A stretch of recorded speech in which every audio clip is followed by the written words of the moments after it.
ప్రఖ్యాత కవి, విమర్శకులు, వ్యంగ్య రచయిత,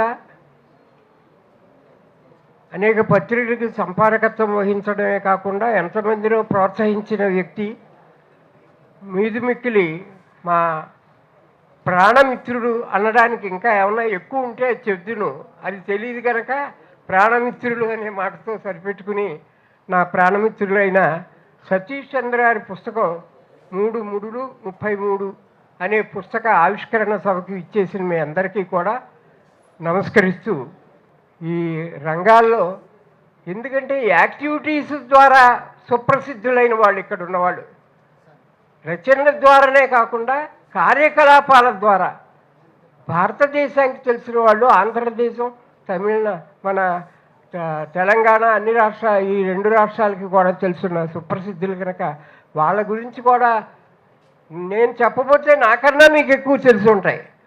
అంచేత నా అజ్ఞానాన్ని బయట పెట్టుకోకుండా ఇప్పుడు ఈ పుస్తకాన్ని ఆవిష్కరించవలసిందిగా వోల్గా గారు, ప్రముఖ రచయిత్రి, వారు పుస్తకాన్ని ఆవిష్కరిస్తారు.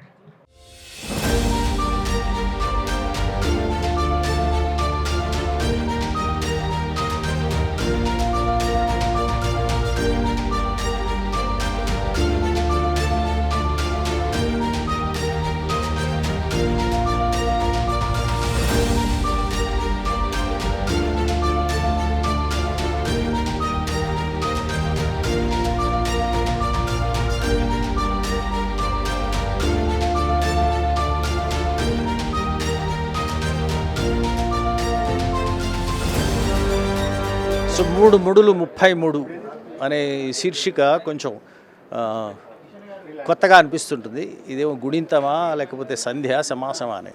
జనరల్గా 3/3 9 అవ్వాలి, కానీ 3/3/33 ఏమిటని. 3 కాదు, 3లు ఇవేని. అంటే ముడి వేస్తారు, రాజకీయం వెంటనే ముడి వేయడం. అంటే 33% మహిళలకి అసెంబ్లీ పార్లమెంట్లో వచ్చేస్తే బాగుంటుంది కదా. అంటే ఇంతకుముందు ఇది కొత్తదేమిటి, జెడ్పీటీసీ, ఎంపీటీసీ వాటిల్లో కూడా ఉంది కదా. దానికి దీనికి పెద్ద తేడా ఏమిటి అంటే ఉంది. జెడ్పీటీసీ అంటే జిల్లా పరిషత్తుల్లో కానీ మండల పరిషత్తుల్లో కానీ ఎక్కడ చట్టాలు చేయరు, కానీ అసెంబ్లీలు, పార్లమెంట్లో చట్టాలు చేస్తారు. సో చట్టసభలకు వెళ్ళడం అనేది నిజమైనటువంటి రాజ్యాధికారం.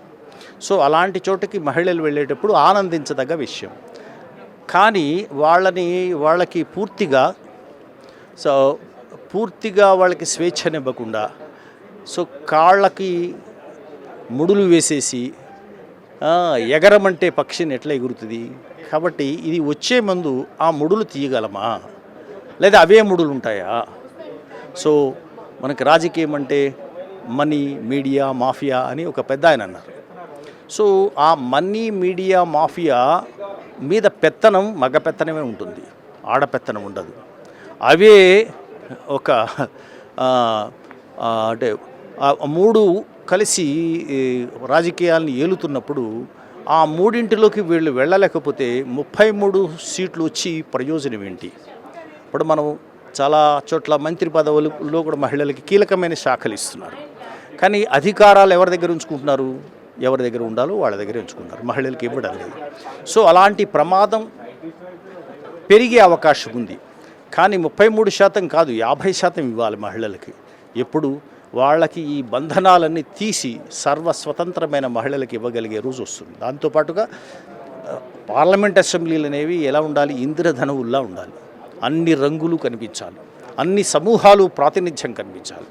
అంతే తప్ప కొన్ని సమూహాలు, మనకి రాజకీయాలంటే కుటుంబాలు, ఒక జిల్లాకు ఒక కుటుంబం, ఒక రాష్ట్రానికి ఒక కుటుంబం, ఆ కుటుంబంలో మహిళలే, అట్లా అంటే మళ్ళీ ఇవి కూడా అలాగే అవుతుంటాయి. కాబట్టి అది రాకముందే ప్రక్షాళన జరగాలి.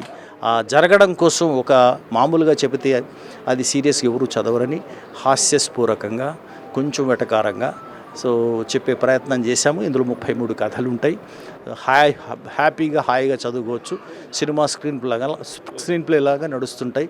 ఏ కథ చదివినా ముందు చదివాక లోపల ఆలోచిస్తారు తప్ప ఈ చదవడం వల్ల బోర్ కొట్టింది అనేది ఉండదు. బోర్డమ్ అనేది పూర్తిగా ఈ పుస్తకాల్లో బోర్డమ్ అనేది నిషేధం.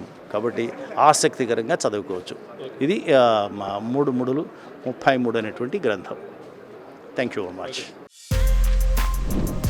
For more videos like this, subscribe Big TV channel.